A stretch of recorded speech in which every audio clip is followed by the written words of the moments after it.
Saya percaya kita diberkati oleh Bapak Yahweh hari-hari ini. Ya, sayang juga ada teman-teman kita yang nggak bisa hadir. Ibu Yus juga nggak bisa hadir ya. Barusan merasa ya, maaf Pak, kami sekeluarga batuk-batuk ya. Sekarang banyak sakit-sakit yang aneh-aneh, saudara-saudara. Tapi kita percaya Bapak Yahweh akan tolong kita. Saya akan sampaikan Daftar Elohim hari ini. Coba dibuka dulu di dalam kitabnya Yesaya 43 ayat yang ke-25-nya dulu saya. Ya. Karena saya dapat sesuatu yang luar biasa yang Bapak Yahweh kasih sama saya di dalam ayatnya yang ke-25. Atau nggak dikeluarin dulu bisa atau bisa? Pakai HP. Oke, saya akan bacakan aja. Yesaya 43 ayat 25 demikian bunyi. Daftar Elohim, akulah dia, ini huruf besar, yang menghapus pelanggaran-pelanggaranmu demi kepentinganku. Ini luar biasa di sini, kepentinganku. Kepentingannya bukan kepentingan saya, bukan kepentingan manusia, tapi kepentingannya daripada Elohim. Luar biasa. Ini ayat yang membuat saya tuh benar-benar baru saya dengar ayat ini. Sudah nanti coba bisa nggak dibuka? Nah bisa ya. Akulah dia, huruf besar, akunya huruf besar, dia juga. Akulah dia yang menghapus pelanggaran-pelanggaranmu demi kepentinganku sendiri dan tidak akan mengingat-ingat dosamu. Luar biasa. Jadi rupanya kalau kita ditolong oleh Bapak Yahweh atau kita ditebus oleh Bapak Yahweh, itu bukan kepentingan kita, tetapi Bapak Yahweh punya kepentingan yang lebih hebat dan luar biasa buat kita. Karena saya percaya bahwa kita adalah biji matanya Yahweh.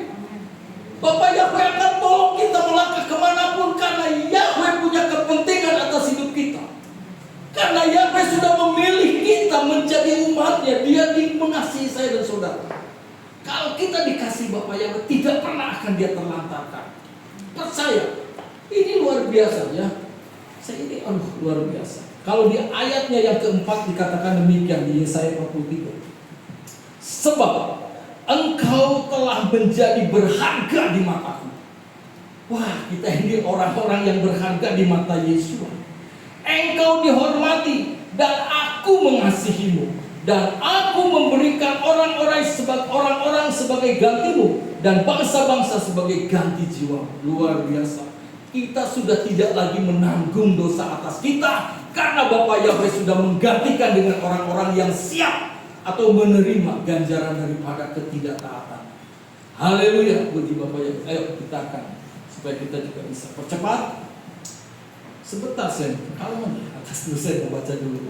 Elohim yang Maha Kudus, penebus dan pembuat jalan baru. Oke, itu judulnya. Udah.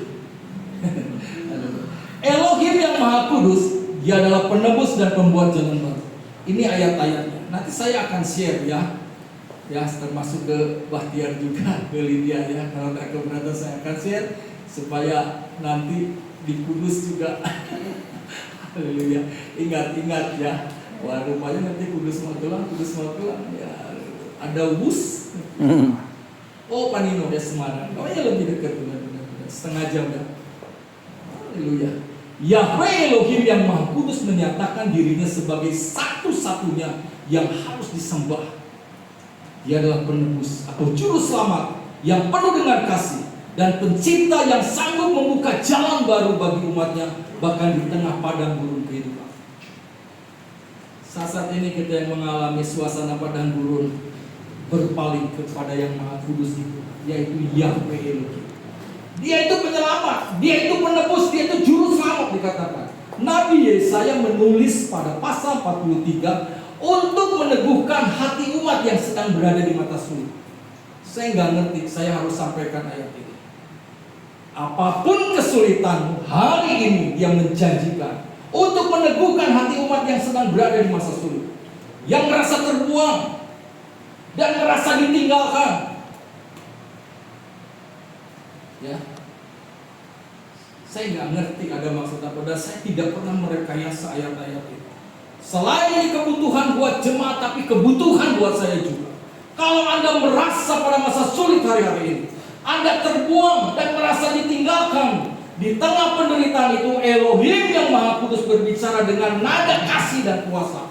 Dia punya kasih tapi dia juga punya kuasa. Ya, ia menegaskan bahwa ia sendiri adalah satu-satunya penyelamat, bahwa umatnya dipanggil menjadi saksi, dan bahwa Elohim sedang melakukan perkara baru yang melampaui pemikiran manusia. Dia sedang melakukan sesuatu yang baru buat kita. Saya katakan yang lama sudah jauh, tinggalkan. Amin. Jangan diingat-ingat lagi. Amin. Kalau Anda selalu ingat masa lalu, Anda gak akan bisa bertumbuh, saya katakan. Jadi pusing jadinya, kemakan usia kita karena begitu. Yang lama terus diungkit-ungkit. Mulai yang baru kita pikirkan masa depan kita. Kalau Anda klaim bahwa saya ini pernah kaya dulu, percuma. Amin gak? Saya itu dulu orang baik, Pak. Loh, kalau dulu sekarang jadi penjahat apa?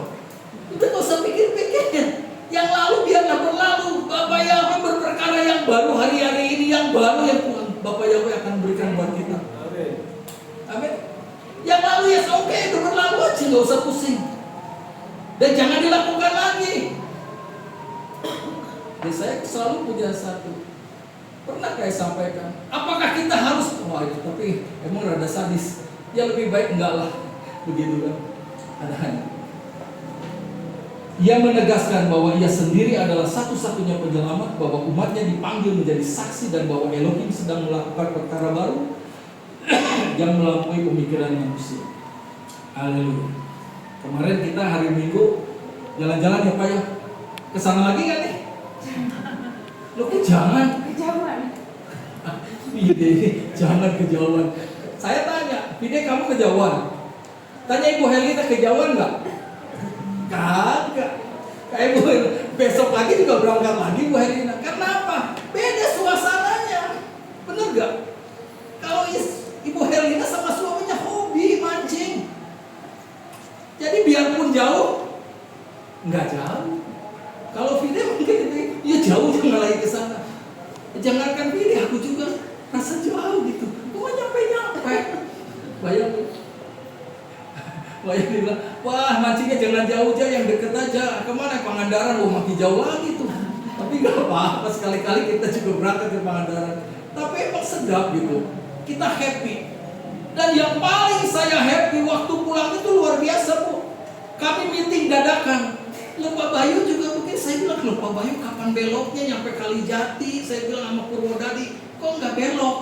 Ternyata bablasnya kemana? Ke Cikopok, Cikampek. Wah jalan, keenakan, mobilnya enak ngebut gitu ya, hujan sepi. Tapi nggak apa-apa makin cepet. Jadi kami berhenti dulu di rest area. Dan ada sesuatu yang luar biasa yang membuka hati saya, yang membuka pikiran saya bagaimana cara melakukan pelayanan pekerjaan Bapak Yahweh semakin diberkati oleh Bapak Yahweh. Benar.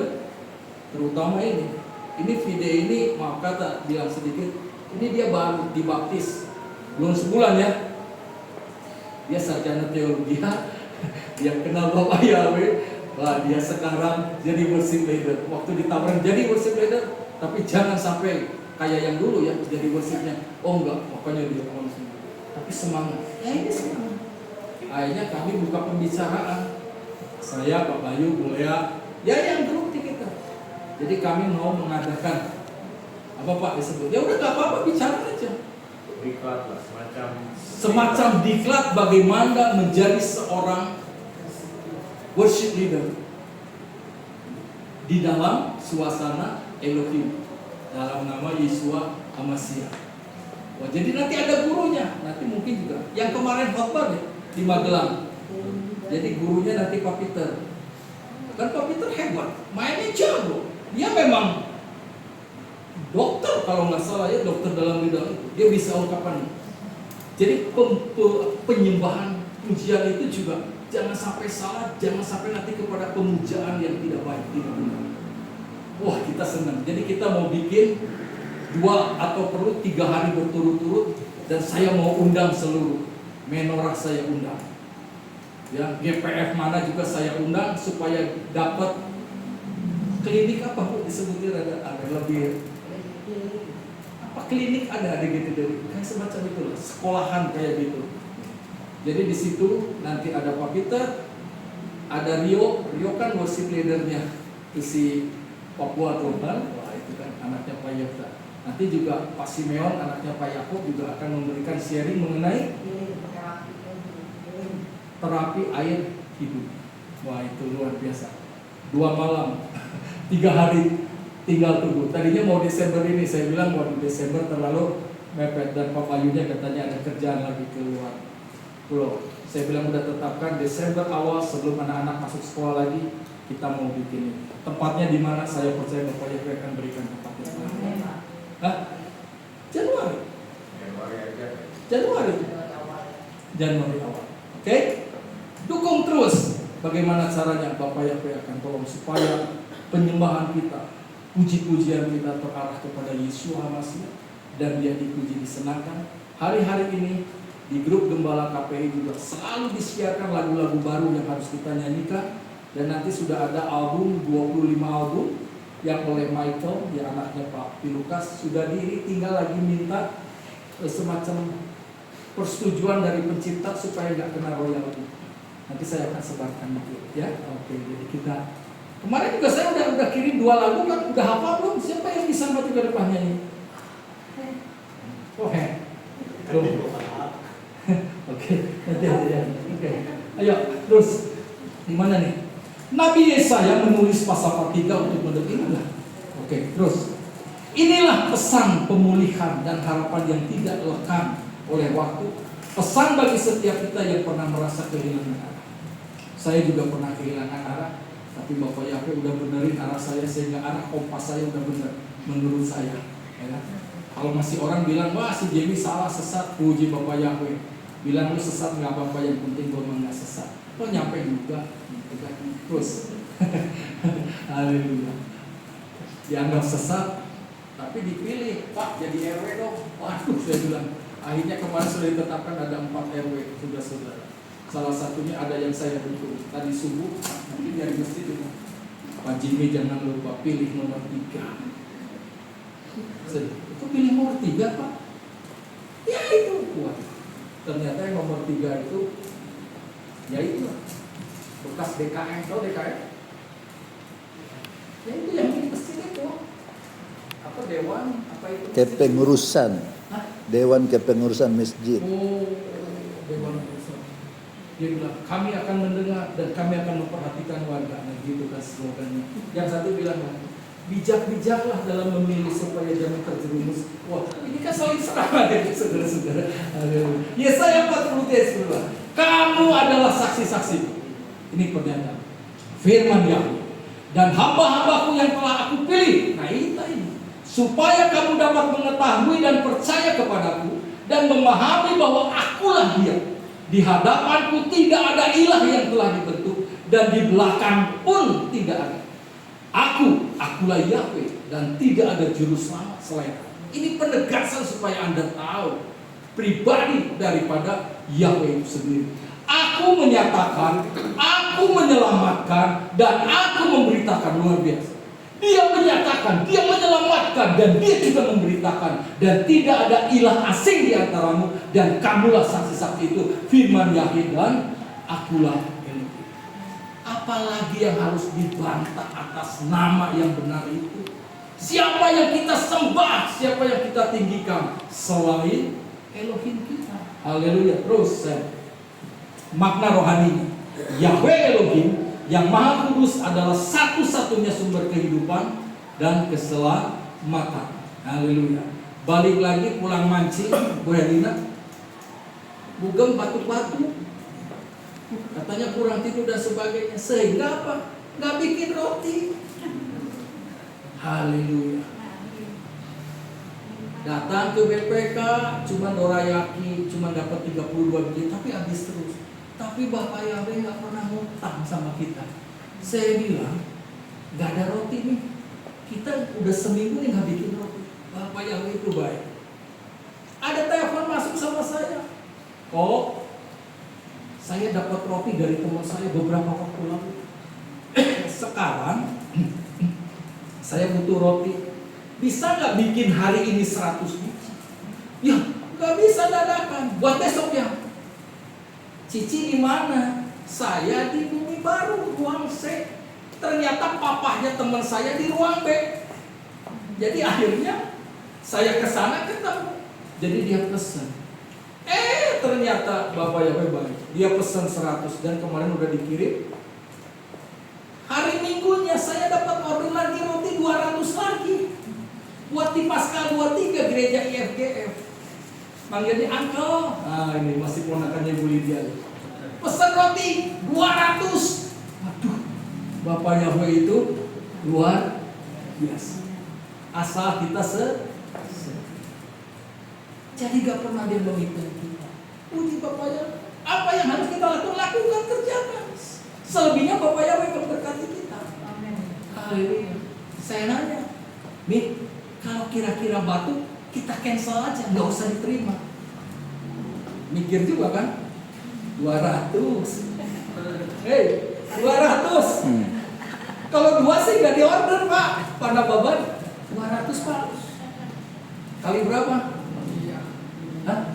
Kali berapa kali? Kayak kalau cuannya 50% ya. Ya, yang penting kan Iya. yang cepetnya udah bayar buat beli Iya. bahan. Nah itu yang nopenya itu Iya. masuk aja udah bilang itu buat Masih kamu. masuk Bagian buat kamu. Setia pas. Ya.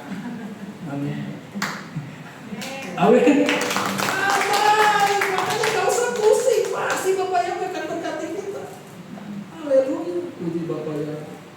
Cuma salah. Hati-hati juga kalau pasang status di HP. Saya pasang status. Waduh lagi ngebangun. Ini pasti ada yang ngintip nih.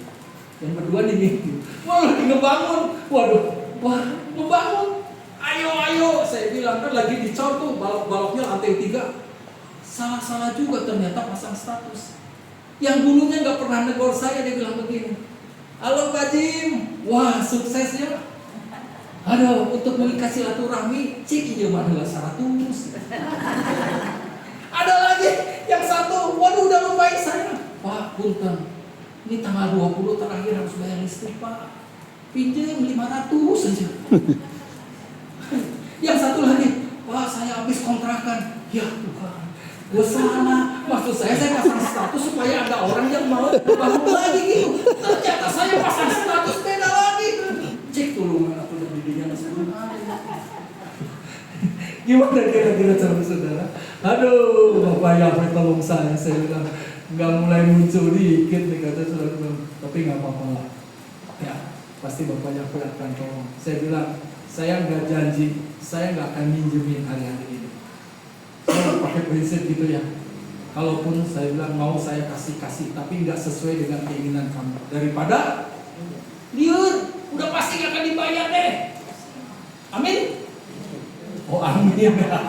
Ya udah, dia bilang udah cincai aja. Nanti Bapak Yahweh akan berkati. Yuk, mau ngikutin saya? Percaya sama Elohim, Anda juga diberkati sama seperti saya. Gitu aja, gampang. Yahweh Elohim yang Maha Kudus adalah satu-satunya sumber kehidupan dan keselamatan.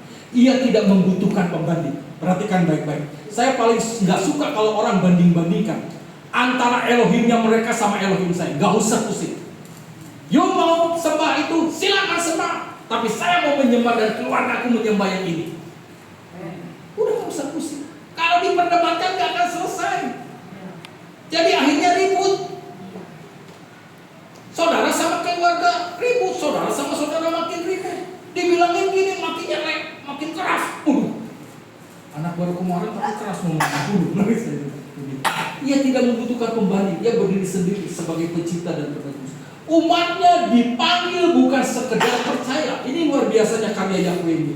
Tetapi menjadi saksi hidup tentang kemuliaan. Kita bisa memuliakan Yahweh bukan dengan pembicaraan tapi dengan perbuatan. Haleluya.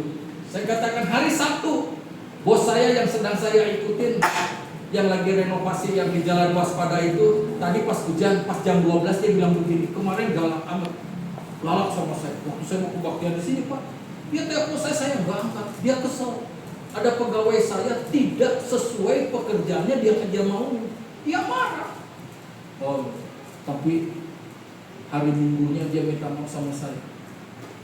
Saya cuma terus mandor saya bilang begini, Pak Matius, jangan marah-marah sama pendeta, kualat. Jangan ngomong gitu. Ternyata benar, dia naik ke genteng di tempat kosan yang lain, terpeleset, jatuh kepalanya kena paku, 12 dijahit. Jangan main-main. Waduh, so juga nih wajib orang di Urap itu jangan macam-macam. Enggak. Tadi Bang sama saya, pas jam 12 begini, Om, sebentar saya transfer ya buat Pak pegawai. Ya cepet-cepet transfer. Om, hujan Om, udah jam 12 pagi. Nanti Om nggak telat ibadah, luar biasa. Baik kan? Jadi dia juga mentingin supaya saya bisa beribadah, nggak usah nepi sampai selesai. Luar biasa. Ada perbedaan antara orang yang percaya sama Bapa Yahweh dan tidak percaya. Kehidupan orang percaya adalah kesaksian berjalan. Kita tidak hanya berbicara tentang Elohim, perhatikan baik-baik, tetapi harus menampilkan karakter Elohim sendiri. Ini yang terpenting. Anda itu punya materi, tapi Anda tidak punya karakter untuk bisa menyampaikan karakternya Elohim. Ini penting. Anda punya pengetahuan, Anda juga harus mempunyai karakter bagaimana Anda berbuat sesuai dengan apa yang engkau lihat karakter daripada Elohim. Yaitu ada keadilan. Itu karakternya Elohim, punya keadilan dia. Dia punya kasih dan dia juga punya kesetiaan. Bohong sekali kalau Anda bilang saya pengikut Elohim tapi Anda gak setia, Anda gak adil, Anda gak punya kasih, itu bohong besar. Saya katakan, kalau Anda pengikut Elohim, Anda harus punya kasih, harus punya keadilan, dan kau harus punya kesetiaan. Iya. Saya mengasihi istri saya, tuntutannya harus setia. Ya kalau nggak setia, ya bukan sayang, bukan mengasihi kalau gitu. Ayo terus lanjutkan. Elohim yang ketiga, Elohim yang Maha Kudus adalah pencipta dan raja. Akulah Yahweh yang Maha Kudus, pencipta Israel, rajamu. Waduh, penekannya luar biasa. Udah gak usah diragukan lagi. Makna rohaninya, Elohim yang Maha Kudus tidak hanya mencipta, tetapi juga memerintah dengan kasih dan keadilan. Jarang-jarang ada orang yang lagi di atas bisa memerintah dengan cara begini. Dia penuh kasih, dia penuh dengan keadilan. Ayo silakan masuk. Haleluya. Terus, semua ciptaan, perhatikan, semua ciptaan ada dalam kendali dan rancangan yang sempurna. Ini perhatikan baik. Semua ada di dalam kendalinya, dia rancangan apa? Jadi rancangan damai sejahtera pastinya yang akan Bapak Yahweh kasih buat saya dan saudara. 2 hari berturut-turut saya punya teman yang suka nongkrong di Jalan Rama, umur 48 Pak. Bapak Yahweh panggil. Karena harus cuci darah seminggu 2 kali. Cuci darahnya nggak di rumah sakit, cuci darahnya di rumah sendiri. Ada pakai cara begitu. Saya kaget-kaget, namanya Chandra. Kok bisa Pak di rumah? Bisa. Nggak tahu, mungkin di rumah pakai rinso kali. Saya nggak tahu, pokoknya gitu. Jadi kalau dia lagi jalan tuh ya, kalau cuci darahnya jam 11 sampai jam 3 dia harus pulang, dia harus cuci darah. Ternyata kemarin telat. Jadi keburu airnya masuk, jadi merendam paru-paru, sesak nafas. Iya sih. Kita punya kakak kan, dia kakaknya Ibu Ros 4 tahun cuci darah. Tinggalnya di mana? Ya tinggalnya di sana lagi. Yang sekarang besok Bahtiar sama Lydia mau ke Kudus. Di Kudus itu panas, nggak boleh minum banyak, saudara-saudara. Jadi kalau tanya, Jem, gua aus, jangan minum. Kan repot, orang yang cuci darah itu repot. Jadi akhirnya apa? Kanan. Ngelumin itu es batu. Ya karena kalau banyak minum, airnya banyak. Ya kalau besok mau dicuci ya nggak apa-apa dibuang. Tapi kalau enggak, bisa. Kita bersyukur kalau kita nggak cuci darah. Itu masih gimana juga pasti habis punya uang. Iya. Sekarang ada BPJS, dulu nggak ada. Dihitung-hitung, ya dulu bukan kali sakit. Kak Jemi hitung selama 4 tahun dia cuci darah, ngabisin kurang lebih 380 juta. Kita bersyukur sama Bapak ya, kalau kita dikasih kesehatan luar biasa. Ada bayang tinggal di Kudus. Ini cerita sedikit aja bagaimana dia sebagai seorang hamba di sana, suami istri. Sekali waktu itu, ya kita saudara-saudara pasti diketuk, tolong dong, besok mau cuci darah, belum ada uang di mana. Sisi lain kita juga butuh, kita juga nggak bisa bantu. Tapi dia lebih butuh, karena dia juga punya hak untuk hidup. Kalau tidak dicuci mati. Pernah nggak ngalamin gitu? Anda punya dilema yang sedemikian rupa. Saya katakan Anda nggak bisa lari kepada manusia. Anda cuma bisa lari sama Bapak Yahweh yang memberikan kekuatan sama kita dan kemampuan. Benar. Waktu dia sudah sampai, bagaimana? Kalau nggak dicuci darah, gue juga masih pengen hidup, Jen. Kita harus melakukan sesuatu. Dia perlu hidup. Dan kehidupan itu ada di dalam Yesus Kristus. Sesusah-susahnya kita cari saudara-saudara benar. Ngumpulin kita. Bagaimana supaya bisa. Dan itu bukan setahun 2 tahun, 4 tahun. Dan itu seminggu 2 kali. Belum ada BPJS dan tidak asuransi. 2 juta sekali cuci. Ya itu Pak. Kalau 4 tahun itu kan. Iya. Ya. Jadi nggak mau cuci darah kan? Nggak, paling nggak mau cuci darah kan? Bukan. Saya hanya paling nggak mau cuci darah kan? Aku nggak bisa. Yang nggak mau gitu. Makanya makannya mesti diatur-atur juga. Saya juga mulai atur-atur makan. Haleluya. Elohim yang Maha Kudus tidak hanya mencipta tetapi juga memberikan dengan kasih dan keadilan. Semua ciptaan ada di dalam kendali dan rancangan yang sempurna. Ini saya katakan. Dia nggak pernah akan tinggalkan kita. Mengakui dia sebagai raja berarti, nah perhatikan, menundukkan diri sepenuhnya di bawah kehendak daripada Elohim. Kita tuh nggak ada apa-apa. Kita harus tunduk, mau nggak? Terus, haleluya. Yang keempat, karya baru dari Elohim yang Maha Kudus. Nih, perhatikan baik-baik. Yesaya 43:18-19. Janganlah mengingat hal-hal yang dulu. Tuh, saya perhatikan lagi, saya kembali lagi. Ataupun memperhatikan hal-hal yang lama. Yang lalu udah deh, biarlah berlalu. Lihatlah, aku akan melakukan hal-hal yang baru. Perhatikan baik-baik. Sekarang akan tumbuh. Tidakkah kamu akan mengetahuinya bahwa aku akan membuat sebuah jalan di padang gurun, sungai-sungai di padang pasir. Luar biasa. Kebuntuan apapun yang kau alami hari-hari ini, padang pasir apapun yang kau alami, Bapak Yahweh akan memberikan jalan buat Anda supaya Anda tidak pernah bisa menjadi kering. Yes, percaya sama Elohim. Jangan sampai berkecil hati. Dia akan kasih jalan. Kalau saat ini kau buntu jalannya, dia akan kasih jalan di padang gurun itu. Dia akan kasih sungai-sungai di padang pasir. Sehingga kita tidak pernah menjadi kekurangan lagi. Karena ada aliran-aliran air yang segar untuk menyegarkan suasana hatimu. Ayo, kita minta sama Bapak Yahweh. Tempatkan Elohim itu sebagai satu-satunya yang kita berikan dan muliakan. Terus saya, makna rohani. Elohim menegur kecenderungan manusia untuk terjebak pada masa lalu. Hati-hati, ini masa lalu ini paling berat. Kalau Anda mulai ingat-ingat masa lalu, Anda akan terjerumus dan Anda susah untuk bangkit. Satan akan selalu menuduh, percuma lu bertobat. Misalnya Pak Andi, ngapain? Lu udah gak benar hidupmu, lu udah gak bisa diampuni. Itu adalah dakwaan daripada setan. Kita bilang aku bisa bangkit bersama dengan Elohimku. Aku akan mampu menjadi penang karena dia bersama dengan aku. Udah jangan masa-masa. Ingat-ingat. Manusia kadang-kadang ingat sama kita.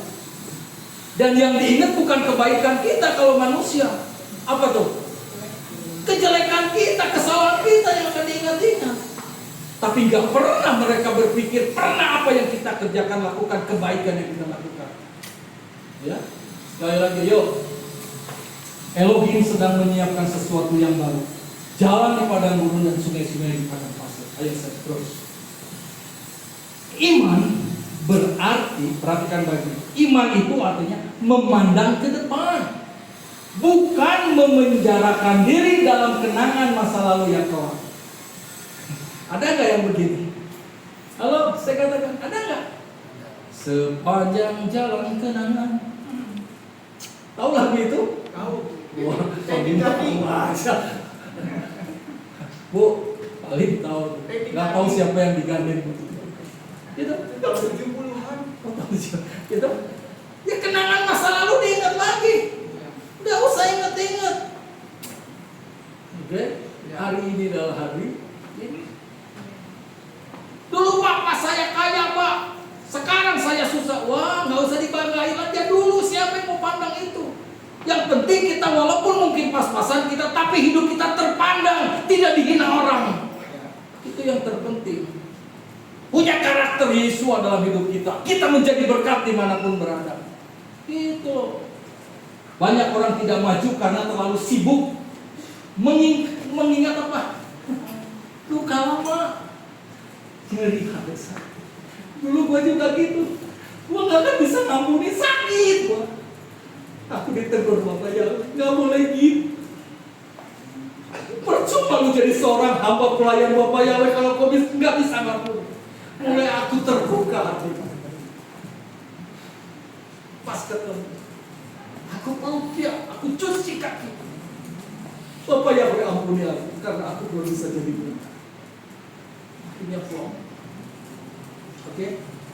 Mungkin Anda punya luka lama. Hari-hari ini beresin deh. Supaya Anda diberkati Bapak Yahweh. Itu luka lama itu sumber penyakit. Banyak orang tidak maju karena terlalu sibuk mengikat luka lama. Elohim yang memanggil kita untuk melepaskan masa lalu dan mempercayai rancangan baru adalah rancangan damai sejahtera. Ayo terus. Kelima, diciptakan untuk memuji Elohim yang Maha Kudus. Nah, balik lagi kan, benar kan? Umatku yang telah aku bentuk untuk diriku sendiri akan menyatakan pujianku. Kita harus memuji, menyembah. Ada pembicaraan waktu di mobil antara ibu, adiknya, Ibu Eli sama istri saya. Ternyata katanya malaikat yang suka memuji Elohim itu siapa?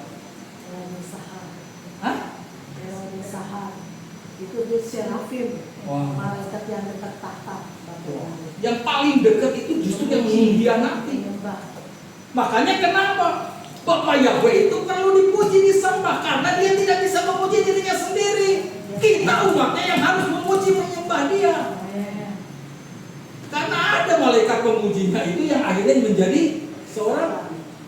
Jadi salah satu selain Lucifer. Satan. Nah itu, perhatikan baik. Jadi kita harus memuji. Walaupun salah-salah nggak apa-apa, falas-falas sedikit nggak apa-apa, benar nggak? Tapi ada semangat, ada power. Makanya video ditunjuk sama Ibu Gembala. Jadi WL, haleluya. Ya biar lama-lama kalau jam terbangnya banyak, wah. Nah, besok kan dikirim kan sama saya festival worship leader se-Indonesia KPI. Video yang saya kirim jadi wakil dari Meksika. Karena kau nias. Itu loh. Dia suaranya mantap. Hah? Kamu mau kembali ke Nias, mau bikin gereja KPI cabang Nias? Banyak berdoa karena tantangannya besar. Ya kan? Makna rohaninya, tujuan utama keberadaan umat pilihan adalah memuliakan Elohim yang Maha. Yuk kita jadi sembah terus dia ya. Oke, terus ya. Kita diciptakan bukan hanya untuk diberkati, perhatikan baik-baik, tetapi untuk menjadi saluran kemuliaannya. Siap? Orang menjadi penyalur itu paling gak enak. Benar gak? Karena apa yang ada disalurkan, bukan yang ada ditambahin. Tapi kalau ada disalurkan, Anda akan menerima itu berkat. Tapi kalau mandat nggak akan nyampe. Itu aja hukumnya. Haleluya. Setiap tindakan ibadah, pertama, pelayanan, pekerjaan dan etika harus mengarah pada pujian kepada Elohim. Perhatikan baik-baik. Anda bisa melayani, Anda bisa ibadah. Dan pekerjaan sehari-hari juga harus mendampakkan mengarah kepada Elohim. Saya itu pengikut Elohim, jadi saya harus berbeda. Cara dagangnya juga harus berbeda. Cara urusannya ketemu orang juga udah banyak yang bodoh-bodohin orang sekarang, nggak tipu-tipu. Amin. Makanya saya selalu berdoa kalau ketemu sama klien gitu. Waduh, nanti gue mesti ngomong apa ya supaya jadi? Enggak, sekarang nggak nih. Jadi berapa Pak Jem? Ya kurang lebih per meter 700.000. Nggak bisa kurang, nggak bisa Pak. Harga saya segitu. Dan kalau Elohim menyertai kita, dia juga nggak nawar. Ya udah deh, kapan eksekusi? Enak bener nggak? Tapi kalau kita bilang kurangin deh, nggak bisa Pak. Modalnya aja nggak bisa segitu. Wah itu udah bohong banget. Banyak kan kita gitu. Gimana pedagang sayur Banjaran? Seadanya. Luar biasa, partner bapak kita udah kesana. Diberkati loh. Udah kebeli kan? Rumahnya udah dibeli kan? Nyicil tapi kan dibeli kan? Tapi bisa nyicilnya kebayar kan?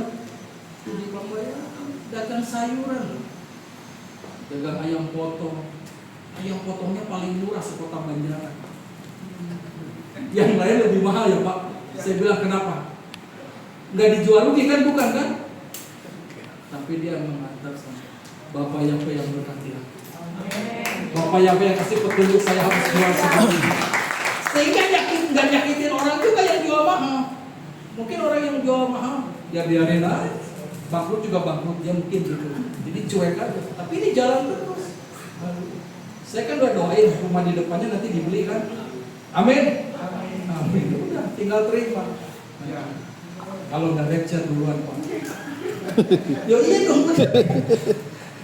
Mari hidup dengan kesadaran bahwa setiap tindakan kita mencerminkan karakter Elohim yang Maha Kudus.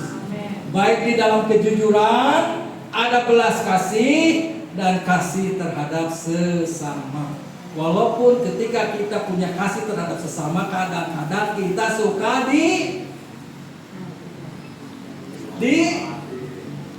dimanfaatin atas semuanya. Gak apa-apa, ngalir aja. Haleluya.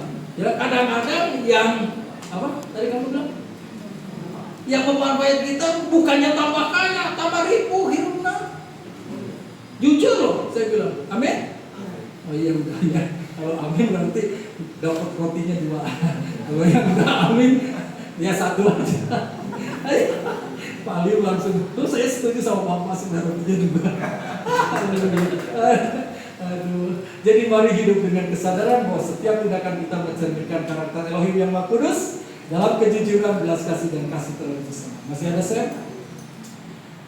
Nah, yang terakhir, teguran dan pengampunan dari Elohim. Ini luar biasa. Saya kena juga di sini. Namun engkau, saya katakan, ini Elohim bilang begini, namun engkau tidak memanggilku ke Yakub dan engkau tidak bekerja keras. Orang yang tidak bekerja keras ditegur sama Bapak Yahweh. Terserah terjemahkannya gimana. Jangan jadi orang malas-malas, saya katakan. Harus kerja keras pada mendekati Bapak Yahweh.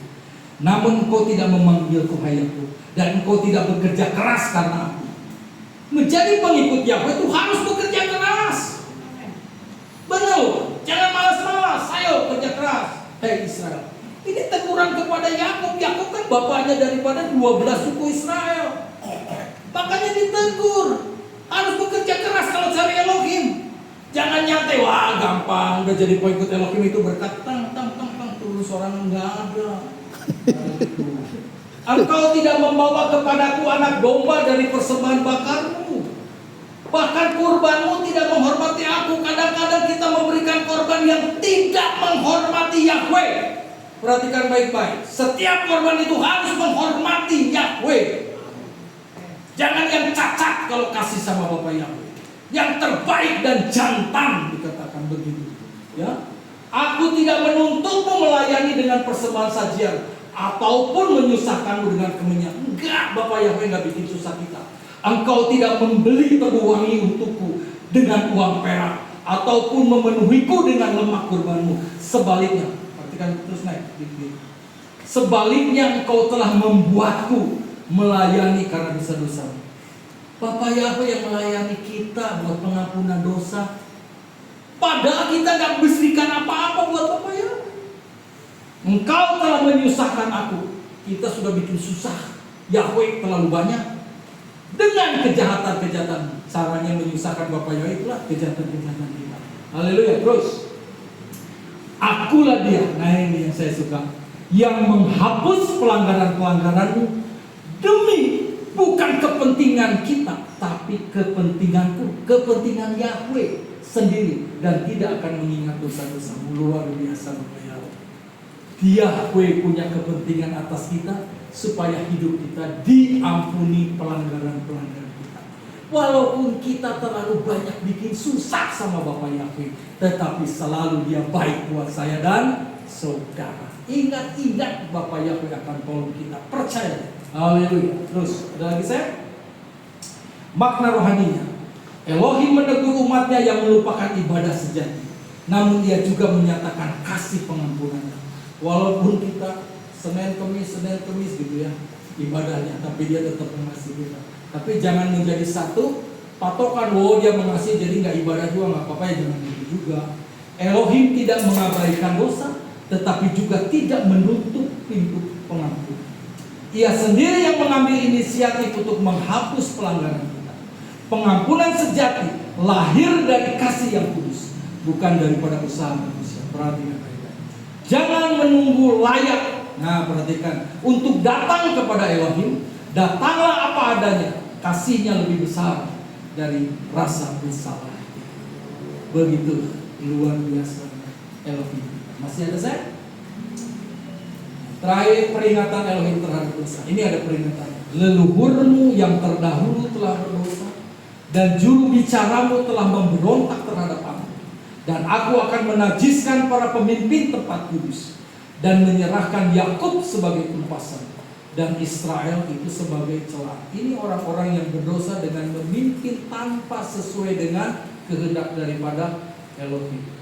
Makna rohaninya, Elohim memperingatkan bahwa dosa dan ketidaktaatan membawa akibat pasti. Pemimpin rohani dan umat sama-sama bertanggung jawab menjaga kekudusan hidup. Itu harus. Hukuman bukanlah akhir, melainkan panggilan untuk kembali pada kasih karunia. Pertobatan sejati bukan hanya berhenti berbuat salah. Perhatikan, jangan berhenti berbuat salah, tetapi kembali mencintai Elohim dengan segenap hati. Ada lagi saya? Amin. Kesimpulannya, hidup sebagai saksi, tampilkan kasih dan kesetiaan Elohim dalam kehidupan sehari-hari. Kedua, melepaskan masa lalu, jangan biarkan kenangan pahit menghalangi langkah iman. Yang ketiga, pertobatan dan pembaharuan, akui kelemahan, terima pengampunan, dan hiduplah dalam kekudusan. Amin. Bapak yang terima.